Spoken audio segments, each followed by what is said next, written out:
السلام عليكم ورحمه الله وبركاته. اهلا وسهلا بحضراتكم فيديو جديد. فيديو النهارده ان شاء الله على لوحات التحكم. معانا حضراتكم لوحتين تحكم خارجين شحن ان شاء الله. اللوحه الاولى حضراتكم راكب عليها ترموستات فوكس كوري 2 مرحله لتشغيل دفايه وشفاط، وتايمر حضراتكم شغال على نفس الشفاط للتهويه وسحب الامونيا من داخل مكان التربيه، وتايمر تاني حضراتكم شغال للفنات، وتايمر تالت شغال لبرنامج الاظلام. هنا حضراتكم العميل مش متواجد باستمرار في مكان التربيه، فطلب اللوحه انها تشغل المكان بالكامل اوتوماتيك. يعني حضراتكم اللوحه شغاله معانا اوتوماتيك حراره، واوتوماتيك تهويه من على التايمر التهويه لسحب الامونيا من داخل مكان التربيه، واوتوماتيك فنات لتقليب الهواء، واوتوماتيك برنامج الاظلام. يعني ينفع حضرتك تصنع اللوحه حسب احتياجك للعنبر. لو حضرتك مش متواجد باستمرار طبعا ينفع تصنع اللوحه انها تشغل المكان بالكامل اوتوماتيك حراره، اوتوماتيك تهويه، اوتوماتيك برنامج اظلام، اوتوماتيك فنات لتقليب الهواء. طبعا حضرتك ينفع نركب تايمر زي كده لبرنامج الاظلام، او ممكن نستخدم التايمر العادي الفيشه لبرنامج الاظلام، مفيش اي اختلاف ما بينهم. هنشوف حضراتكم اللوحه طبعا من الداخل. اللوحه فيها 4 كوندكتور، كوندكتور للدفايه، كوندكتور لشفاط، وكوندكتور للفنات، وكوندكتور لبرنامج الاظلام. هنا طبعا مفتاح ثنائي لدخول الكهرباء العمومي، وطريقه التوصيلات زي ما واضح امام حضراتكم. كمان موجود طبعا حضراتكم في اللوحه لمبه لقياس الفولت، وبننوه لازم يكون في كل لوحه لمبه لقياس الفولت، لان طبعا الكهرباء دلوقتي حضراتكم مش مستقره، فبنعرف قراءه الكهرباء او قراءه الفولت من لمبه الفولت، فبنصح ان اللوحه دايما يكون فيها لمبه لقراءه الفولت. وطبعا مفتاح الطوارئ بنضغط عليه في اسرع وقت لا قدر الله لو في اي مشكله.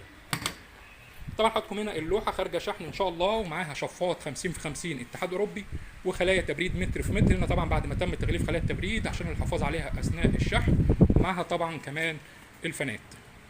اللوحه الثانيه حضراتكم راكب عليها برضو ترموستات فوكس كوري 4 مرحله لتشغيل دفايه وشفاط واحد وشفاط 2 وخلايا تبريد، وتايمر حضراتكم شغال على نفس الشفاط للتهويه وسحب الامونيا من داخل مكان التربيه، وتايمر تاني حضراتكم للفنات، واخر حاجه معانا الرطوبه. كمان لمبه لقراءه الفولت ومفتاح الطوارئ. هنا طبعا حضراتكم الترموستات كوري نوهنا كتير جدا عن اهميه استخدام الترموستات الكوري، لان طبعا الترموستات هي المحور الرئيسي في تثبيت درجات الحراره سواء صيف او شتاء. بننصح دايما باستخدام الترموستات الكوري، لان طبعا الترموستات الكوري كمان حضراتكم حساس، بيكون ستانلس حاجه ممتازه جدا ودقيقه في درجات الحراره. هنا طبعا بعد ما طولنا حساس الحراره وكمان طولنا حساس الرطوبه. بننصح كمان باستخدام الترموستات الرطوبه اللي هو 28 30 الاس تي سي اللي هو 2 شاشه. ده حضراتكم الترموستات الدرجه الاولى. هنشوف حضراتكم اللوحه برده من الداخل. 6 كوندكتور، كوندكتور دفايه، كوندكتور شفاط رقم 1، كوندكتور شفاط رقم 2، كوندكتور خلايا التبريد، وكوندكتور الفنات، واخر حاجه كوندكتور معانا الرطوبه. طبعا مفتاح ثنائي لدخول الكهرباء العمومي. وهنا زي ما امام حضراتكم طريقه توصيل الدفايه، توصيل شفاط رقم 1، توصيل شفاط رقم 2، توصيل خلايا التبريد، وتوصيل الفنات، واخر حاجه معانا توصيل الرطوبه.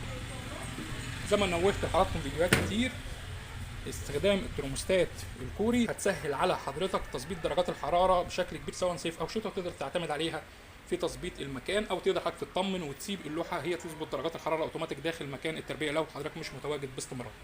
يبقى بفضل الله تصنيع جميع لوحات التحكم لعنابر الدواجن والغرف المنزليه كهرباء 220 وكهرباء 3 فاز. يقدر طبعا حضراتكم تصنيع لوح حسب رغبه العميل، زي ما حضرتك عايز تصنع اي حاجه في اللوحه موجود بفضل الله. يوجد شحن لجميع المحافظات، وعنوان المؤسسه في عزبه العجانه مدينه نصر القاهره، ومن على اللوكيشن بتبحث من اي مكان تظهر لحضرتك على طول مؤسسه ابو مالك. شكرا والسلام عليكم ورحمه الله وبركاته.